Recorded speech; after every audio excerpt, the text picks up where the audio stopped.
Good morning, good afternoon, or good evening, depending on where you are in the world. And we know we have 8,600 people registered for today's event from 100 countries, over 100 countries.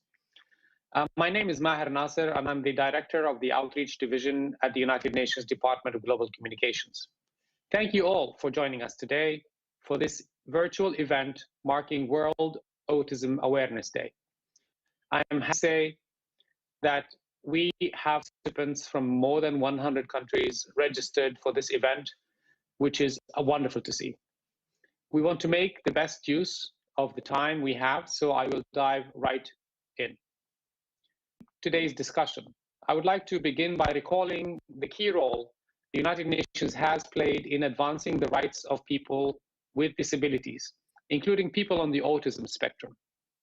And more than 400 civil society organizations, mostly led by persons with disabilities themselves, came together at the United Nations with states representatives to draft the Convention on the Rights of Persons with Disabilities. It is the foundational document on disability rights that guides us today. In 2007, the United Nations General Assembly took another important step when it declared the 2nd of April as World Autism Awareness Day, which we have seized on to advocate for of people on the autism spectrum. Far too often, rights have been absent from the public discourse on autism. By joining us for today's discussion, you are helping to bring attention to the crucial rights issue that demands concerted attention. Before we launch into today's program, I would like to express deep appreciation to the permanent missions of UN member states that are sponsoring today's event. They are the permanent missions of Bangladesh, Bulgaria, Cyprus, Denmark, Ecuador, France, Italy, Malta, Poland, and Qatar. Thank you very much. I would also like to thank our civil society partner, Specialistern Foundation, for working so closely with us on today's event. Thanks also to Wells Fargo, Workday Foundation, IBM, and Google for the support that they have provided. It is now my pleasure to introduce Melissa Fleming, Under Secretary General for Global Communications, for her statement. Thank you, Maher, for the introduction. I am so pleased to join you for today's virtual event. We have a truly global audience this morning. At the outset, I would like to thank the permanent missions to the United Nations that are co-sponsoring today's event. We greatly appreciate and value your support. As we meet here today, it is undeniable that we still have a long way to go in ensuring that persons with autism fully enjoy the rights and freedoms that we are all entitled to. As the autism community rightly points out, we have moved beyond the need for awareness to a need for autism acceptance. And that is why we're here today, to call for acceptance and respect for the rights of people with autism to realize their full participation in society. This year, our focus is on the right to employment. A vast majority of adults on the autism spectrum are still either unemployed or severely underemployed, largely due to discriminatory hiring practices and workplace environments that are not inclusive. This is despite the fact that the right to employment is enshrined in the Convention on the Rights of Persons with Disabilities. This right is also strongly reflected in the 17 Sustainable Development Goals, which were adopted by the world in 2015. The goals provide a shared blueprint for achieving peace and prosperity by the year 2030 and for ending poverty and inequality, including the kind of inequality we are discussing here today, all while tackling climate change and preserving the environment. Goal 8, decent work and economic growth, is particularly relevant as it calls for achieving full and productive employment and decent work for all, including for persons with disabilities, by the year 2030. We can make significant progress on these fronts over the coming decade. We know that the ambition is not lacking and that the private sector is waking up to the benefits of tapping the skills and abilities of a more diverse talent pool. But we can't deny that the COVID-19 pandemic, which has pushed us into the worst global economic crisis since the Great Depression, has disrupted that positive momentum. That only makes it more important to harness the ambition that exists and to look beyond the current crisis. While the pandemic has been destructive, it has also opened up new possibilities. New ways of working, including remote working, have created opportunities for employees who have found traditional workplace environments challenging. So we have some positive changes to build on. I hope that the discussion to follow will inspire creative ideas to transform the workplace into an environment that is truly inclusive of all neurodivergent people in a post-pandemic world. The Secretary General of the United Nations, Mr. Antonio Guterres, regrets not being able to join us today, but he sends his best wishes for this event and for this day. And now it is my honor to read a message from the Secretary General to you. As we work together to recover from the COVID-19 pandemic, one key goal must be to build a more inclusive and accessible world that recognizes the contributions of all people, including persons with disabilities. The crisis has created new obstacles and challenges, but efforts to reignite the global economy offer an opportunity to reimagine the workplace and to make diversity, inclusion, and equity a reality. Recovery is also a chance to rethink our systems of education and training to ensure that persons with autism are afforded opportunities for realizing their potential. Breaking old habits will be crucial. For persons with autism, access to decent work on an equal basis requires creating an enabling environment along with reasonable accommodation. To truly leave no one behind in pursuit of the 2030 Agenda on Sustainable Development, we must realize the rights of all persons with disabilities, including persons with autism, ensuring their full participation in social, cultural, and economic life. Let us work together with all persons with disabilities and their representative organizations to find innovative solutions to recover better and build a world that is better for all. That concludes the Secretary General's message. Thank you very much, and back to you, Maher.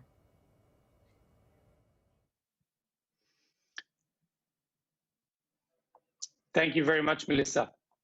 Now it is my pleasure to introduce Thorkel Sonne, founder of Specialisterne Foundation, which has as its goal to generate meaningful employment for 1 million autistic and neurodivergent people worldwide. Thorkel is joining us from a studio in Copenhagen, and after his brief remarks, he will take over as Master of Ceremonies for the rest of the program. Thorkel, over to you, and thank you all for joining us today. Thank you, Maher, for this introduction. My name is Thorkel Sonne. I'm the founder and chair of Specialisterne Foundation. At the United Nations World Autism Awareness Day in 2015, we introduced the Autism Advantage theme, and I shared our goal of enabling 1 million jobs for neurodivergent persons. Today, I'm here to tell you that the labor market is changing. All over the globe, companies are discovering the autism advantage. Visionary business leaders are discovering the variety of talents that autistic people possess. Autistic employees are creating incredible results in the organizations they are working in. Since I spoke to you in 2015, hundreds of employment initiatives supported by Specialisterne and followers have enabled thousands of jobs. There's a simple reason for this. Today, it's no longer a secret that neurodiversity programs can create value for businesses. It's a fact. Professor Rob Austin and his team at Ivy Business School have found 3 major benefits. First, neurodiverse employment programs help companies access maximum talent. Second, when a work environment is designed to better fit neurodivergent persons, it benefits all employees. And third, neurodiversity employment programs make all employees feel good about their work and their company. People like a neurodiverse workplace better. SDG 8, Decent Work and Economic Growth, sets the ambition for a global collaboration to make inclusion of neurodivergent persons mainstream in recruitment processes. To celebrate the business leaders and the companies that are at the forefront of creating a more inclusive workplace, I'm thrilled to announce the Inclusion Award made possible by Wells Fargo. The criteria will encourage companies, large and small, to be the best and most innovative employers for a neurodiverse workforce. To promote the Inclusion Award, we'll invite leaders to join a coalition of companies, governments, and civil society stakeholders committed to world-class inclusion. The nomination process will be developed with Rob Austin and his team and announced in the fall. In a year from now, we'll celebrate the winners with you. I've seen the light in the eyes of young people when they discover hope for an independent life through a fulfilling job. I've seen the love and compassion of parents turn from hope to action as they become advocates for inclusion in the community and workplace. And I've seen the leadership of individuals who go the extra mile to make their companies great for all. Help us give people hope. Help us turn hope into action and action into impact. Help us spread the autism advantage. The pandemic has hurt everyone, but don't let it set us back. Autism is not a disadvantage. In the right settings, it's an advantage that can benefit companies and organizations all over the world. We are on a mission to enable 1 million jobs, and we will. Follow us. Help us create a better workplace for all. Let us use the learnings from the pandemic to create a new labor market with more equal opportunities for all. With these remarks, I would like to give the word to Charlotte Valeur, the moderator of the first panel, to introduce herself and the panelists and lead the discussion about disparities and discrimination exposed by the pandemic. Over to you, Charlotte. Thank you very much, Torkild. I'm delighted to be here and to be part of this annual UN World Autism Awareness Day event, and also to be a moderator of the two panel discussions. As we have heard, like this year, we have a focus on inclusion in the workplace. I'm autistic myself, and I'm also very pleased to have two all autistic panels to moderate. This is a first for me, and I hope there'll be many more to follow. We are really so lucky to have some amazing panelists who are all actively advocating for improved conditions for autistic people. The UN and Specialisterna has created a great opportunity for you all to hear the insight of autistic people from around the world. You can read about their impressive biographies of our panelists in the program that has been sent around already.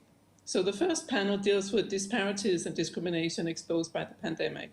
Our panelists are Sarah from Kenya, who's computer skills trainer and works with Step Up for Autism. Adam from Ireland, founder and chief executive of As I Am. And Harry, student and student instructor, University of California, board member of Autistic Self-Advocacy Network in the US. Welcome all. So Sarah, can I ask you first, how has the pandemic affected you? Hello and good evening, guys. Thank you for the question. I would say the pandemic, when the pandemic was announced in Kenya, It was announced in March 2020, and since that day, nothing has ever been the same for me again. I had to stay indoors for many days and miss my usual routine, which serves as my therapy. The pandemic has also enabled us to think broader as an organization and as an individual to look into sustainable projects that we have initiated because we saw how tough individuals with autism like myself couldn't make ends meet or even participate in the race for employment and competition in search for equal opportunities. The project we initiated is aimed at creating a cyber cafe for internet services and is run by autistic individuals. Thank you. That sounds amazing. Thank you so much, Sarah. Now, moving on to Adam. Do you feel the pandemic has exposed discrimination against autistic individuals? I think it has. I think COVID-19 has been hard for people right across the world, but I think for autistic people, some of the challenges have been particularly acute. In my own organisation, which is Ireland's national autism charity, we've seen queries rise by 280% over the course of the pandemic. And people are highlighting to us issues such as loneliness, social isolation, and a lack of key support services. And of course, so many of the problems that we are encountering come in the first instance from the barriers people are facing in accessing work. That in and of itself has led to social isolation, mental health problems, social disadvantage. That said, I do believe the pandemic has also created some opportunities.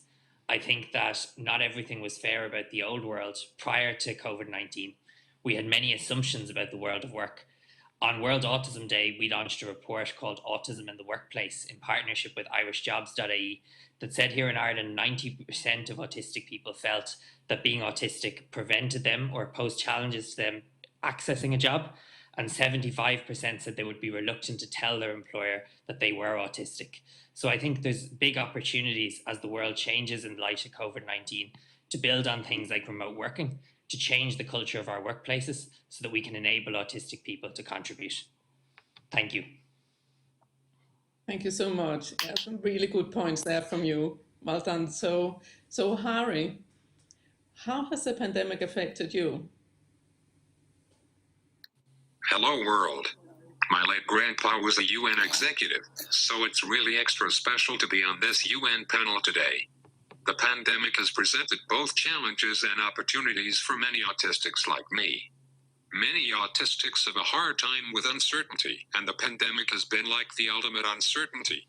There is also the disorientation due to the sense of a loss of time with each day of Zoom meetings looking exactly the same. Worldwide, there has been a surge in mental health issues. The anxiety is compounded in autistics and often manifests as upticks in obsessive and repetitive behaviors, meltdowns, sleep disturbances, etc. On the flip side, while I miss the buzzing energy and life of campus, it's actually been a fantastic year for me, and I am involved in so many projects and conferences now. For instance, I just got selected as a Haas Scholar at UC Berkeley, where I will be doing a year-long research on autism. Remote learning via Zoom has been ironically equalizing. In a large lecture class, everyone is on mute, even students who can talk. Control of the camera puts me in charge of the amount of atypical body mannerisms that others get to notice. Remote work also reduces a lot of the anxieties around the constant societal need for physical social interactions, eye contact, and trying not to draw attention to my atypical manner, all of which takes up extra mental effort and energy. So I'm actually able to get a lot more done now.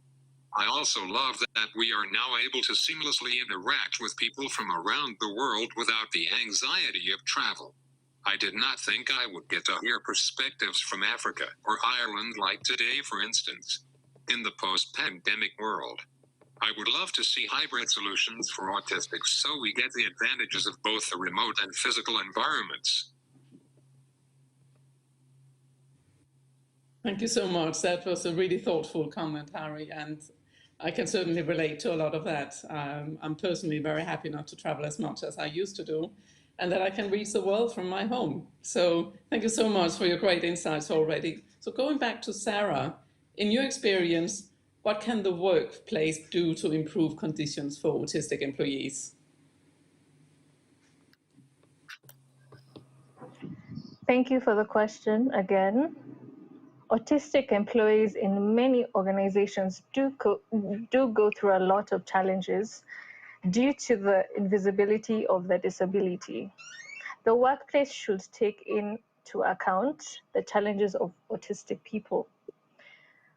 We autistic individuals already have disability challenges that can be stressful under pressure, situations in regards to job hunting and well-being. So being a recognized team member of the organization as well as the services I provide, being appreciated can lift up my spirits and make me feel included. Thank you again. Thank you so much, Sarah. Thank you very much. What a great answer. Adam, would you mind also talking about what you believe the workplace can do to improve conditions for autistic employees? Yeah, I think when we think about a typical job interview, I spend a lot of my time designing autism-friendly processes and organizations and experiences.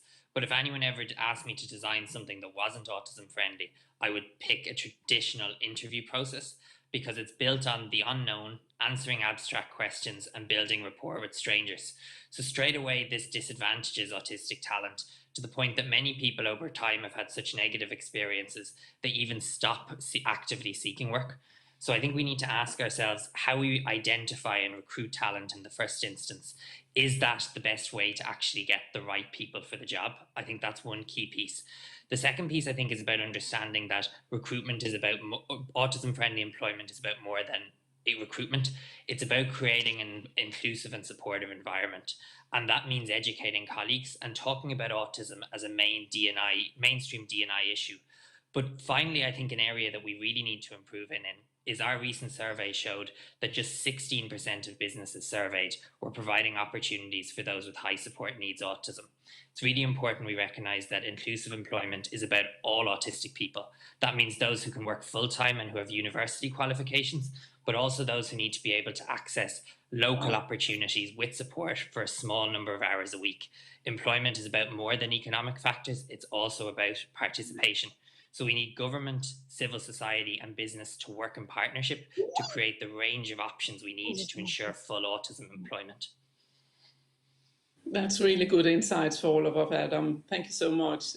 Inclusion is a really key part of ensuring that it actually works. We can hire people, but if we don't make it easy for them to be around, and everybody needs appropriate accommodation. Thank you so much.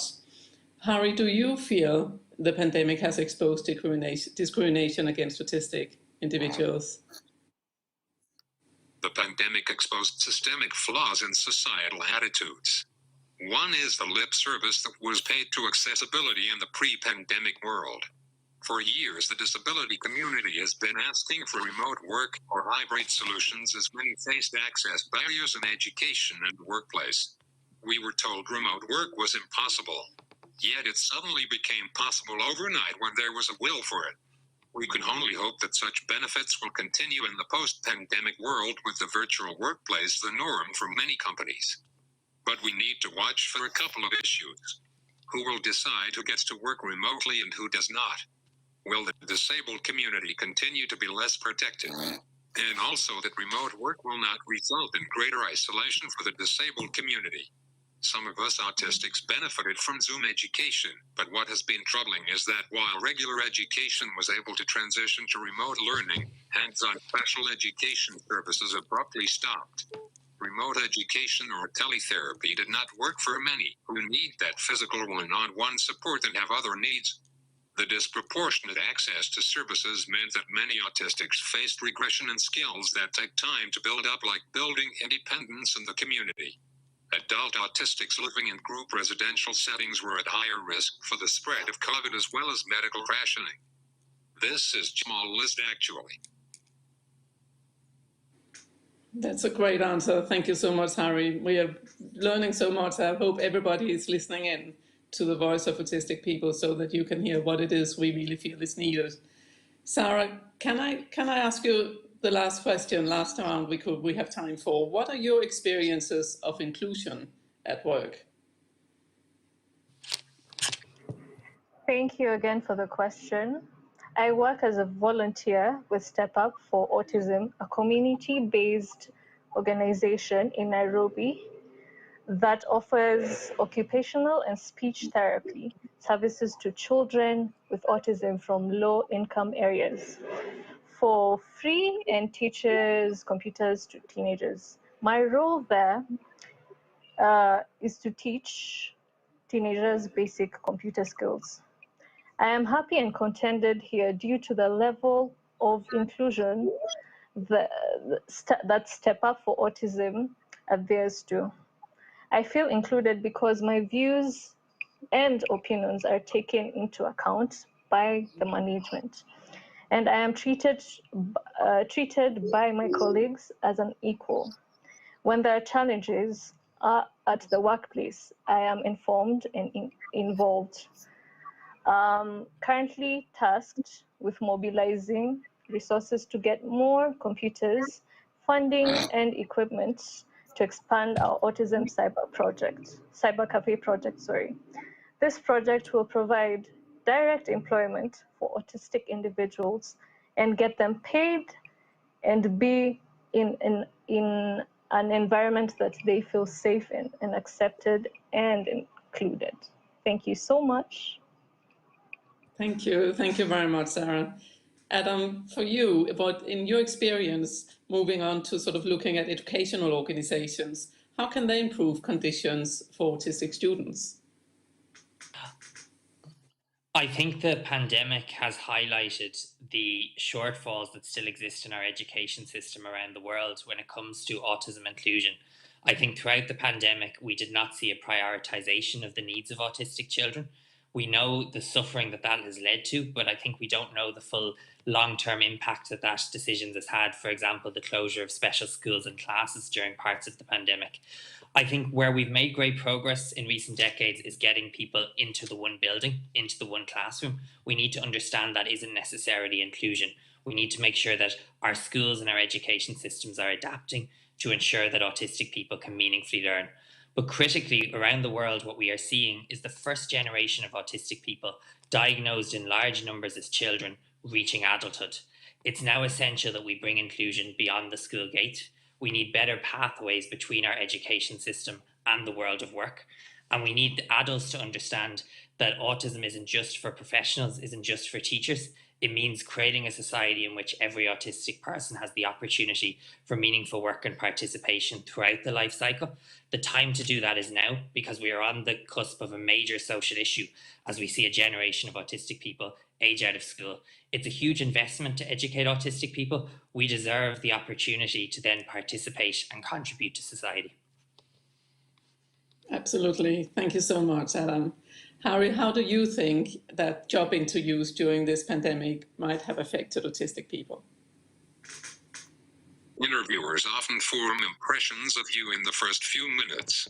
Much as we would like to pretend otherwise, there's a certain societal expectation of the body language of a candidate. So I am trying to gauge their mood, body language on top of worrying about my own atypical body mannerisms, eye contact, and other sensory stimulation. There is a lot of mental and physical effort going into these extraneous things. So virtual interviews could actually be a blessing in disguise. There is more control, a familiar physical space, the chair at the right height, and you can position yourself and get comfortable well before the interview starts. Somehow the behavioral expectations are far less in the virtual world, which means there is less mental effort. Virtual interviews are also more amenable to scripting, which many autistics rely on. So I hope virtual interviews continue in the post-pandemic world.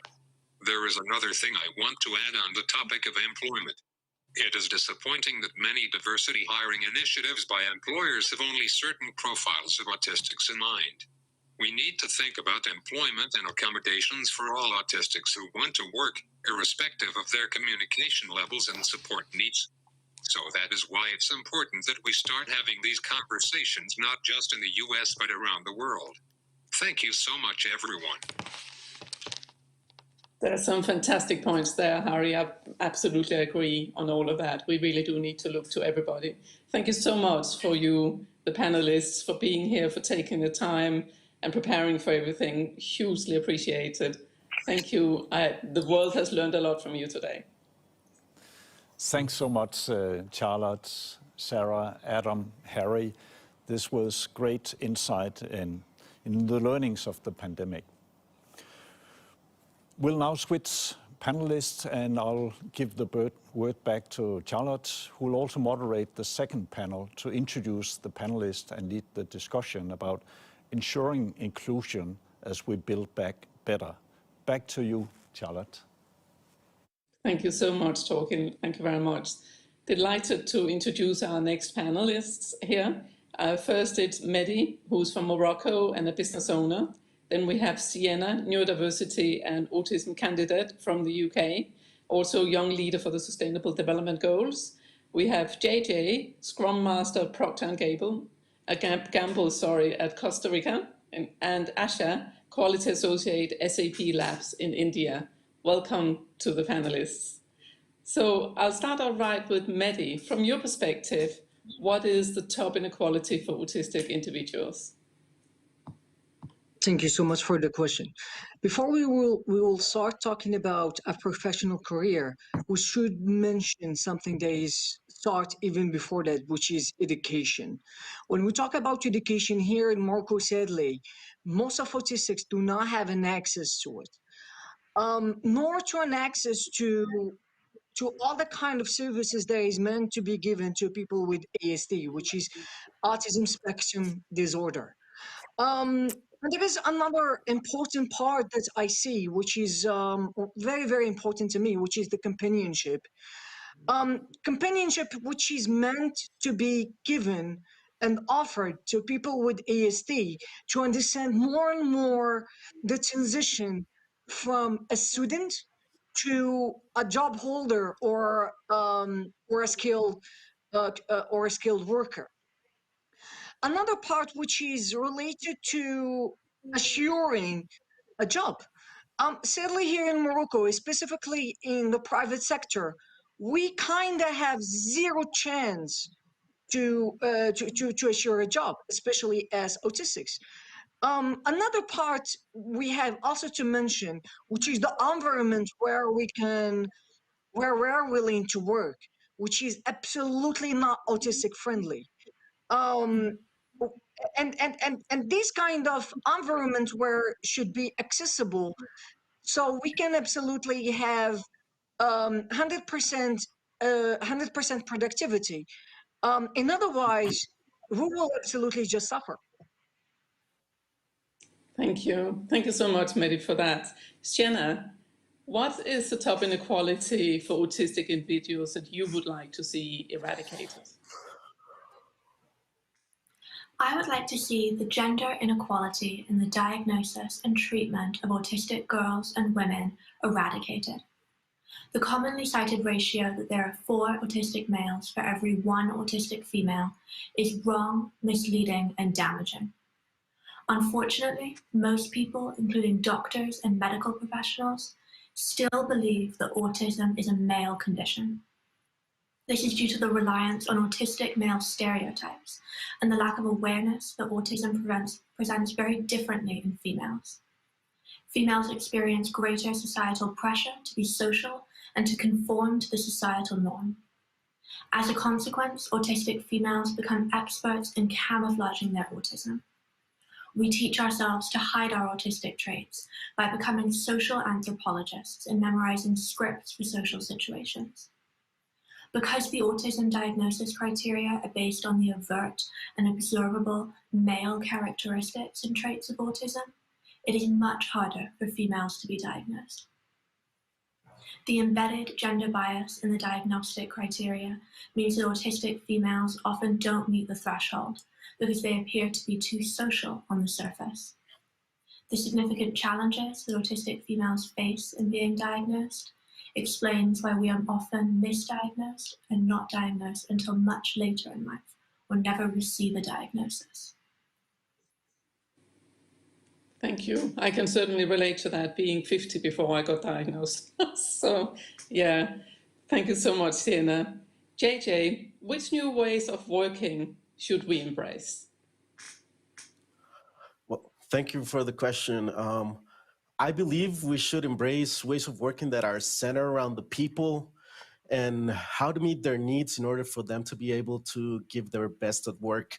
And why not even enjoy it? In my experience, being a part of the neurodiversity program at Procter & Gamble, I was able to experience firsthand that when there's an environment of acceptance and even celebration of our differences with an open communication, we feel compelled to give our best, to enjoy what we do, but most importantly, also take care of ourselves and our peers in the process. Because if we burn out, we will be no good for ourselves or whoever we're working with. And the more I thought about this approach, I came to the conclusion that this way would be great for everyone, not only autistic or neurodiverse people. That's why I would love an approach to work that is centered around people and their needs, whether it's working from home or from the office. Thank you so much. I completely agree. I think often that what we change to accommodate neurodiverse people actually benefits everybody. And I think that's being proven more and more, so very good point to put around. Now, Asha, what is the best inclusion experience that you have had? Thank you for the question, Charlotte.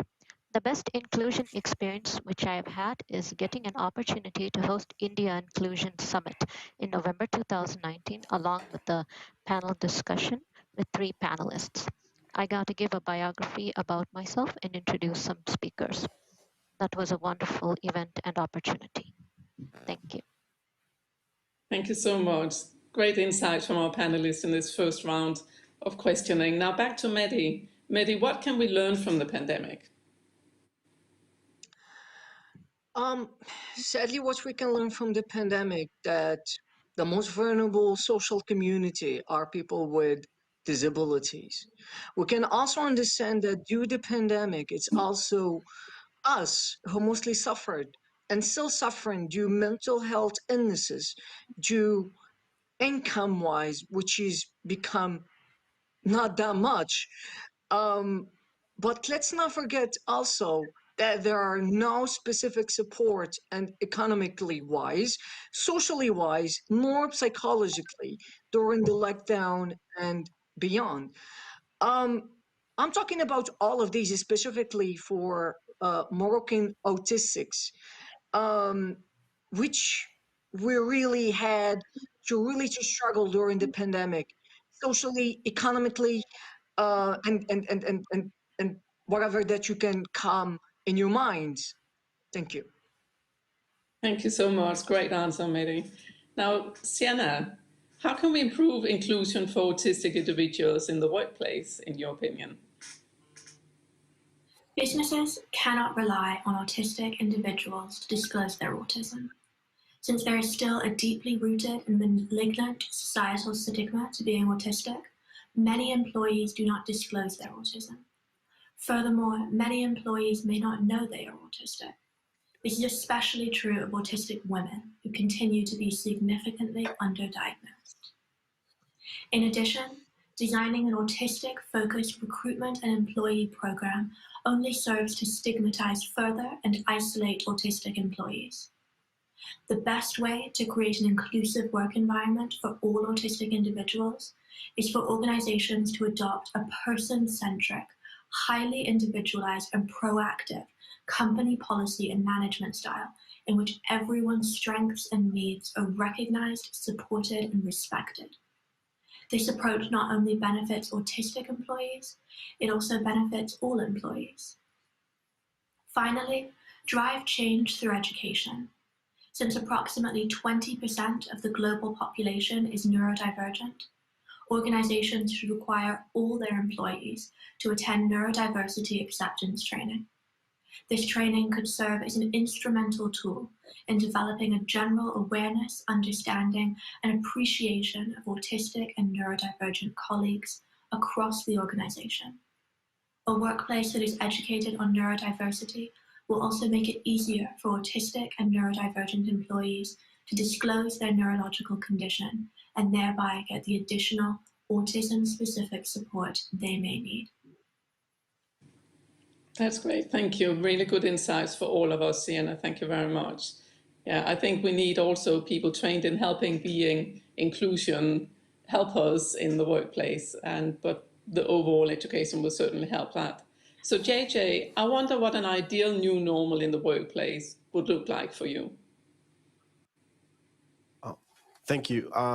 Well, I'm not a fan of the term new normal, probably the normal part, because what is normal anyway?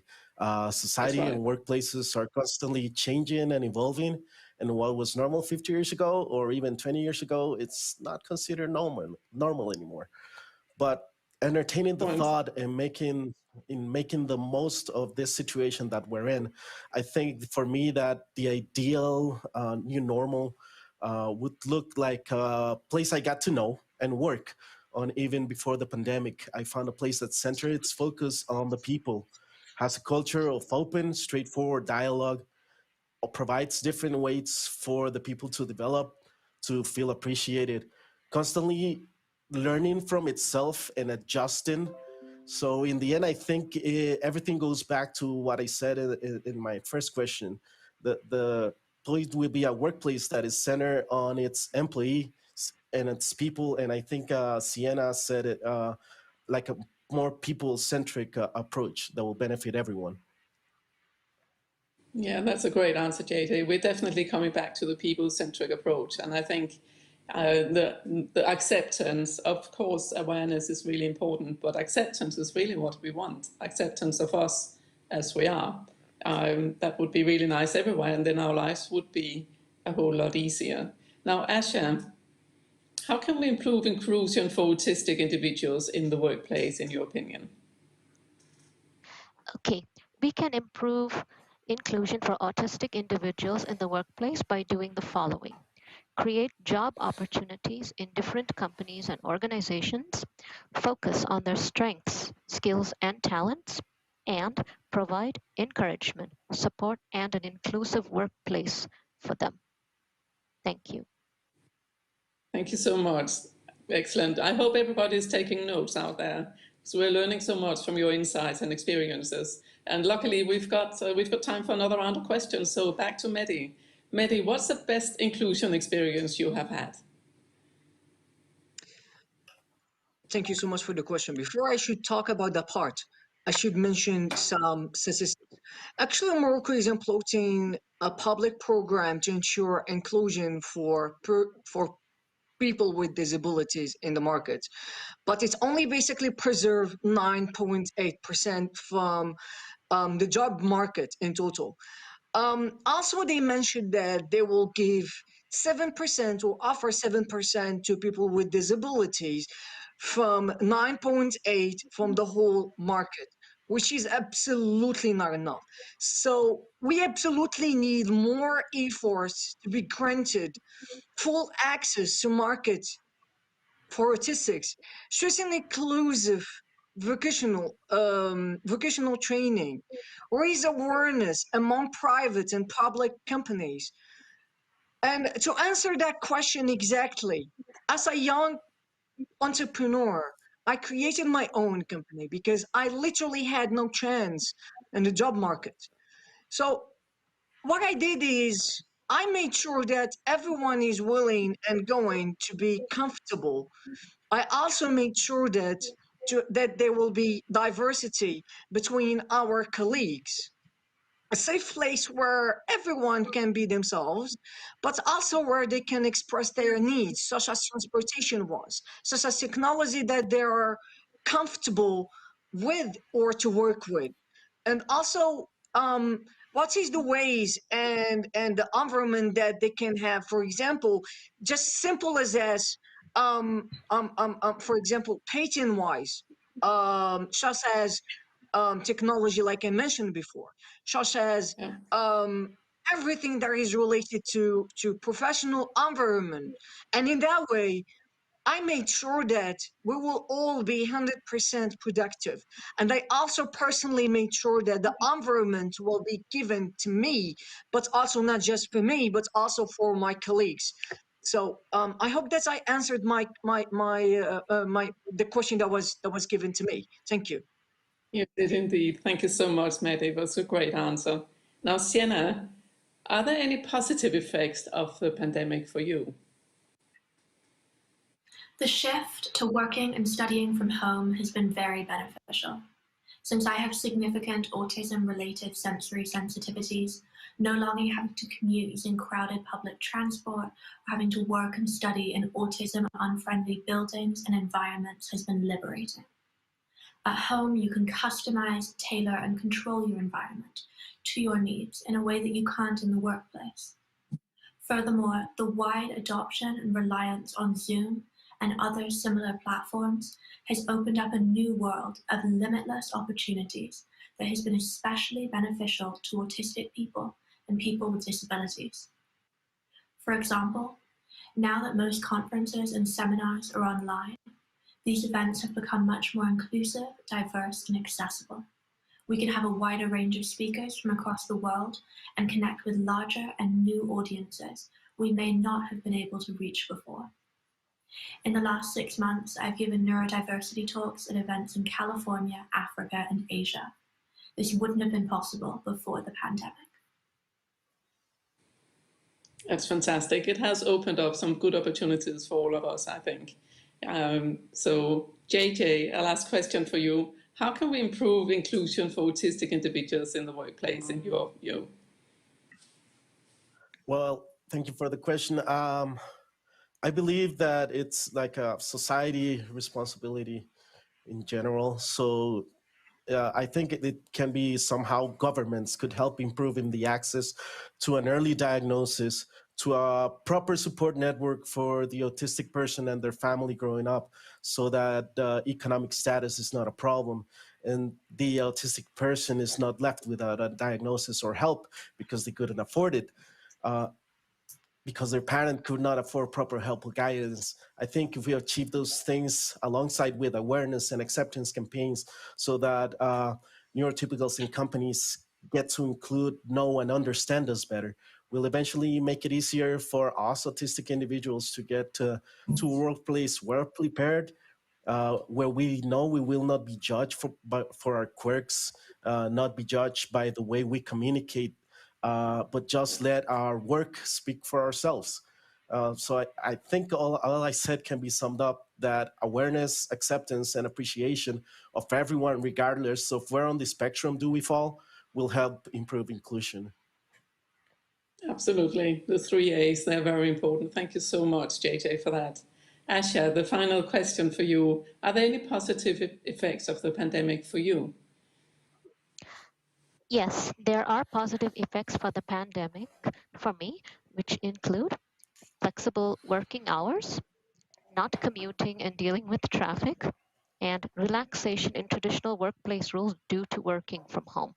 For instance, I don't have to wake up early, travel to office, and wear normal office clothes. Thank you. Thank you very much. That takes us to the end of the panel. Thank you so much for all the panelists for being really amazing at giving well-considered, really succinct answers. Keeping to time, which is something we always get concerned about. You've been amazing, all of you. Sharing your insights and experiences is just so hugely valuable, and we do need to hear autistic voices around the world more often. So thank you so much for today, and thank you so much for the UN and Specialist Center for giving us this opportunity to put our voices and insights out there. Thanks so much, Charlotte, Mehdi, Sienna, JJ, Asha. It was absolutely fantastic, both panels. So I appreciated that a lot. Thank you. Our pleasure. And now I would like to show the recorded message from Maria Francesca Spartolizano, Assistant Secretary General at the UN Department of Economics and Social Affairs, for the closing remarks. Please roll the video.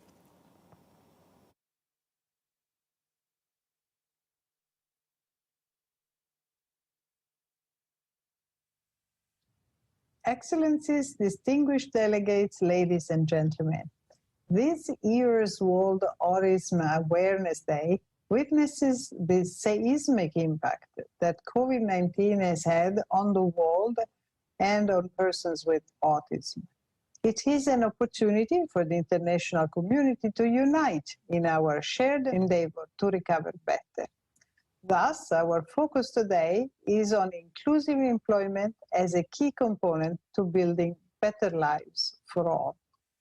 On behalf of DESA, I would like to acknowledge the many years of dedicated work from this global community of and for those with autism, including our civil society and self-advocate partners, and the colleagues from the UN Secretariat and other UN entities, which has made possible the progress we celebrate today. I would also like to extend our gratitude to our excellent panelists. Your expertise and experiences highlighted this progress while shedding light on the increased underemployment of persons with autism, as well as the hurdles they face in different working environments. Moreover, you have provided new and innovative ideas for pathways toward an inclusive post-COVID-19 world. The full inclusion of persons with disabilities, including those with autism, is paramount to fulfilling the goals of the 2030 Agenda and the Convention on the Rights of Persons with Disabilities, and to creating enabling environments that are open, inclusive, and accessible to those with autism. This pandemic has reinforced existing barriers that many persons with autism face in employment and achieving financial autonomy. Unemployment among the community has increased, and those looking for employment have encountered the worsened marginalization in a more competitive job market. Additionally, while remote work has allowed some persons with autism to benefit, others have struggled to maintain their well-being under the disruption to their routines. Today, we highlighted the need for the partnerships with public and private institutions to promote inclusive employment. We also explored policies to enable persons with autism to access decent work on an equal basis with others.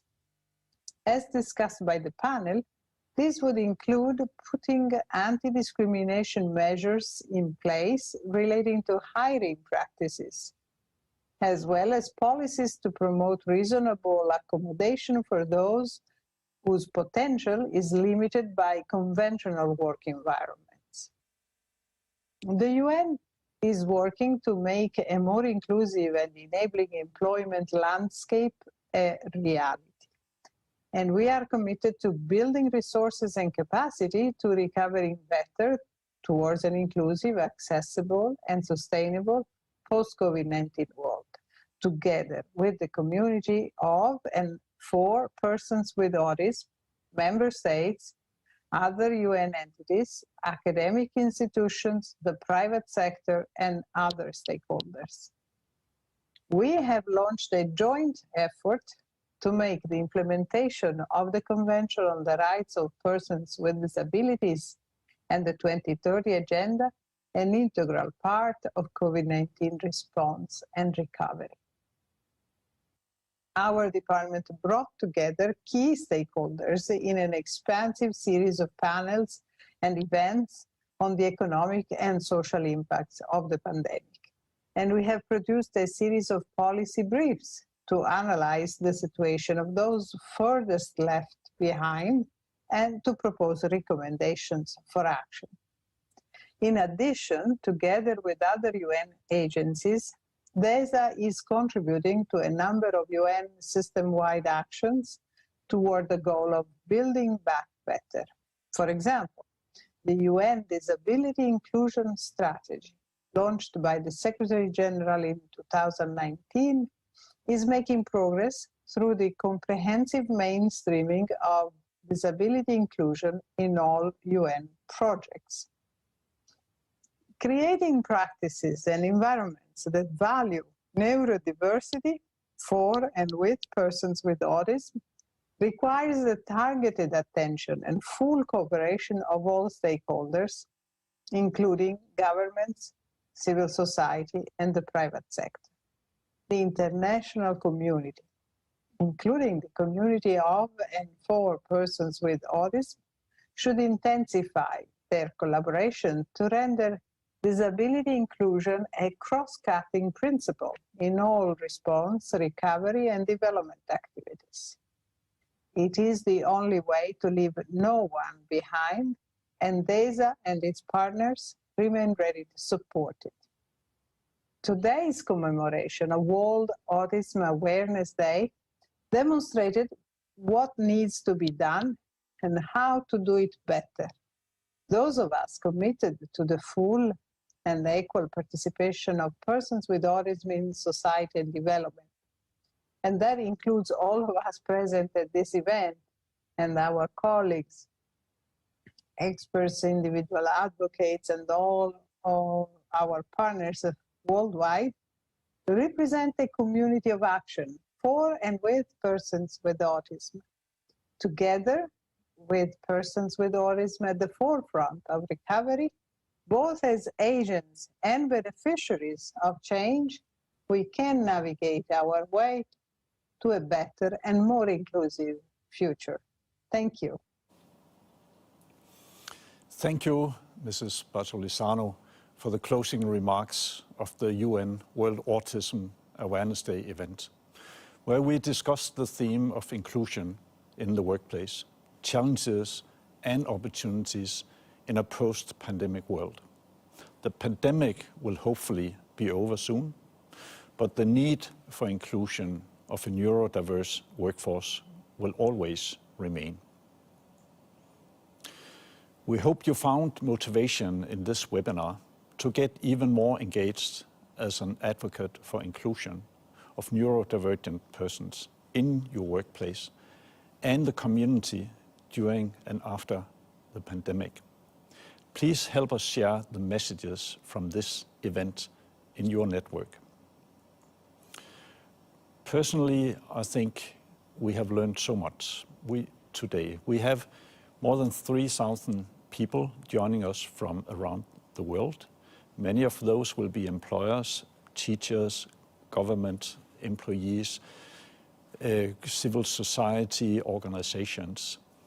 And I think we learned so much today. We have listened to a number of real experts on the autism spectrum. We've heard about sustainable development goals, leave no one behind, the human rights perspective.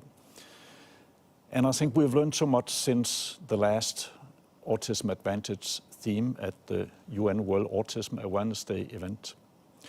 It's 6 years ago. What if we look 6 years ahead from now? I think we would see a movement, and that we would see a progression from education system and into employment. Hopefully we'll have redesigned the work environment and the school environment at one time. On behalf of the organizers, I would like to express our gratitude to your participation in this event and give a special thanks to our panelists, moderator, and speakers.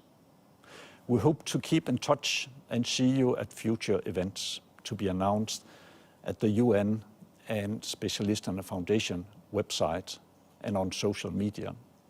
Hereby, I'll formally end the United Nations World Autism Awareness Day event 2021.